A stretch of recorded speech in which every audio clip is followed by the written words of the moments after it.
Welcome to session 255 of the Bible in a Year commentary. If you started this series on the 1st of January, then today should be the 12th of September. Today we'll be looking at Matthew 27 to 28 and Psalm 100. So far in Matthew, we've read through the prologue and the first 5 blocks of Jesus' ministry, ending with the final section. Matthew begins with a genealogy and the story of Jesus' birth, grounding him in Old Testament prophecy. Jesus is the descendant of David, born through the Holy Spirit, King and the Son of God. The gifts from the wise men echo those given to the Solomon's temple, marking Jesus as God's presence on earth, and his journey from Egypt portrays him as the new Israel. The first block of Jesus' ministry involves preparation, demonstrations, and teaching. Jesus was baptized, affirmed by God, and resisted temptation in the desert.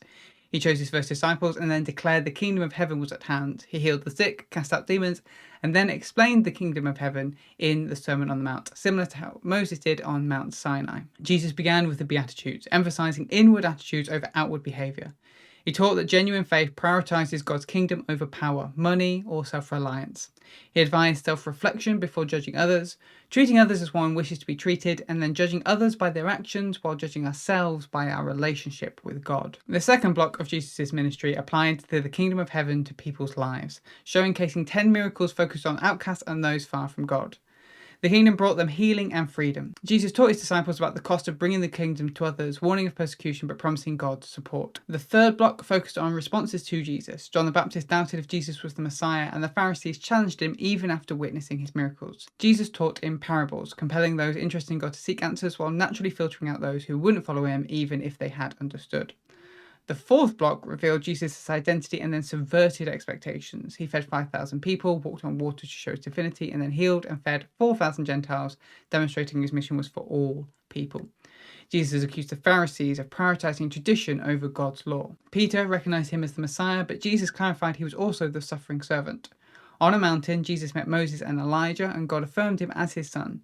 In his teachings of the fourth block, Jesus reinforced the upside-down nature of the kingdom of heaven, emphasizing humility, removing temptation, and including others. He taught that offenses should be addressed with love and forgiveness, and that one cannot pursue both wealth and God. True greatness in the kingdom comes from serving others. The fifth and final block of Jesus' ministry centered on his clash with the religious leaders' authority. He entered Jerusalem on a donkey, subverting the royal norms, but was still celebrated as a king. At the temple, he expelled moneylenders, asserting his authority. The next day, he cursed a fruitless fig tree, symbolizing Israel's failure.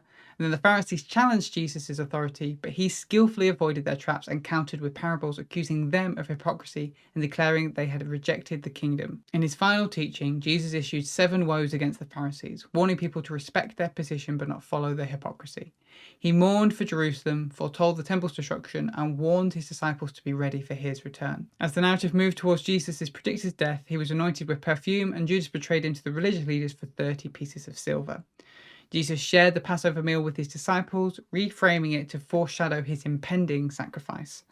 At the Mount of Olives, Jesus prayed in anguish before Judas led the authorities to arrest him. The religious leaders, unable to find fault, condemned him for claiming to be the Christ and then mocked and beat him. But let's jump in with today's reading, Matthew 27 to 28. The religious leaders hand Jesus over to the Roman governor Pilate, and he is the only one who has the legal power to have someone killed. Meanwhile, Judas has realized the error of his ways. If his hope was to get Jesus arrested so he would fight back, that has failed, and now his leader is about to be killed. He tries to give the money back so that would absolve him from his guilt, but the religious leaders don't want it. So Judas goes away and hangs himself. Pilate begins to question Jesus, but Jesus gives him no reply, no attempt to defend himself. The only response Jesus gives is to confirm when Pilate asks if he is the king of the Jews. We read how the suffering servant behaved in this way in Isaiah. He was oppressed and he was afflicted, yet he opened not his mouth. That's Isaiah 53 verse 7. Seeing that the religious leaders were determined to kill Jesus, Pilate turned to the crowd. His role was to keep the peace, and so if the crowd wanted Jesus free, then he would have an excuse to let him go. But the religious leaders whip up the crowd and they ask for Barabbas, a known criminal, to be freed instead. So Barabbas is freed and Jesus is sentenced to be crucified. An innocent man takes the place of a wicked one. Pilate hands Jesus over to be crucified and the troop of soldiers begins to beat and mock him. They dress him up as a king with a red robe and a crown of thorns. Take a moment to step back and think what it would be like if this is the first time you're hearing the story. Maybe it is. We've established throughout Matthew that Jesus is in fact the future king that the people have been waiting for. We saw it at the start of the book when we read through Jesus' genealogy and saw that he was from the line of David. We read it in Peter's acknowledgement. Plus, we've seen it in all the miracles he's performed. So now, as we read through what the soldiers are doing, the natural response in this should be, stop! He is the King of the Jews. Stop mocking him like this. It's like a divine tragedy. We know it shouldn't be ending this way. Eventually, they take Jesus to his execution and crucify him upon a cross. We then get many references to Psalm 22.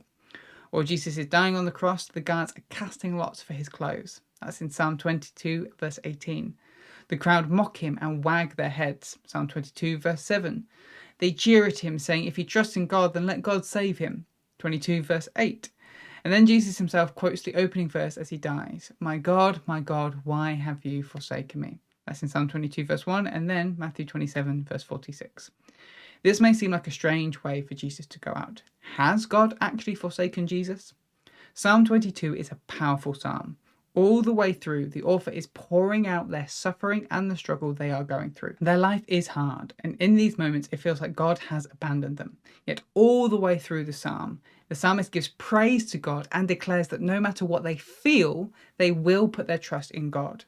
The psalm ends with all the earth being restored to God's kingdom and the people flourish under his reign. This is what Jesus is referring to. Much like his parables, to those that don't understand what is happening, it looks like he has failed. But to those that know their scripture and do understand, they can see that in this moment, Jesus is victorious. Let's go back a little. While Jesus is being crucified, Matthew mentions that there were two robbers there as well, one on his right and one on his left. Remember James and John's mother? She asked if her sons could sit at Jesus' right and left when he brings his kingdom. And Jesus said those places were already taken. This is that moment. And these robbers are those men. It may look like Jesus has failed, but right now, Jesus is bringing his kingdom. They have Jesus buried and put guards and a stone in front of his tomb to stop his disciples from stealing the body. A couple of the women who followed Jesus went a few days later to prepare his body. But when they get there, the stone has already been rolled away by an earthquake and an angel is sitting at the top. The guards had fainted from the fright. The angel tells them that Jesus has risen. This is where Matthew departs from Mark's version of events. The women rush back to the disciples to tell them, and on their way they bump into Jesus. They hug him and worship him. He tells them to gather disciples and meet him in Galilee. There, he charges all of his followers. He did it. All authority on earth has now been given to Jesus. The king they have been waiting for is now reigning. So they are to carry on the ministry that he has started. They are to spread this good news, this kingdom of heaven, teaching others to live the life that Jesus had called them to live. They go in his authority, but he will be with them always. And then the book ends. Through his gospel, Matthew has established Jesus as the long-awaited king who has established his kingdom. He's also a Moses-like figure who will bring the people out of enslavement, provide for them in the wilderness, guide them with teaching, and ultimately see them led into the promised land. We've been taught what the kingdom stands for and how to bring it into the lives of others. We've seen the reaction of others to this kingdom, and through these reactions we can reflect on our own reaction. We've also seen how this kingdom clashes with established authorities on earth. The question now is, will we pick up this mission that we have been commissioned to help establish this kingdom across the earth, leading others into it? That is the Gospel of Matthew. But now let's look at Psalm 100. This psalm isn't attributed to anyone in particular, but it's noted as a psalm for giving thanks. Because of this, it falls into the category of praise psalm or thanksgiving psalm. Here is a summary of the structure. Verses 1 to 3, serve the Lord our Creator and Shepherd. Verses 4 to 5, enter his courts with thanksgiving and praise, for he is good. The psalmist opens with a call to make a joyful noise to the Lord. This call is for all the earth. They are to serve God with gladness and enter his presence with singing. All people should come and know the Lord because he is the creator of all people and shepherd to all people. Because of this, all people are able to enter into his presence with thanksgiving and praise. Why? Because he's a good God, full of faithfulness and love. This psalm is a short one, but reaffirms many of the themes we've seen in the other psalms of this fourth book of the Psalms. God is Lord over all peoples, and all people can come into his presence. The fact that we enter his courts shows he reigns like a king, and he is a good king worthy of thanksgiving and praise. Thanks for joining us today. Take a moment to reflect on what you've read and share your thoughts or questions below. If you're watching in the future, then you can click here for the next session, or you can find the full playlist just down here. To receive these daily commentaries in your email inbox, subscribe via the link in the description below. Have a great day, and I'll see you tomorrow.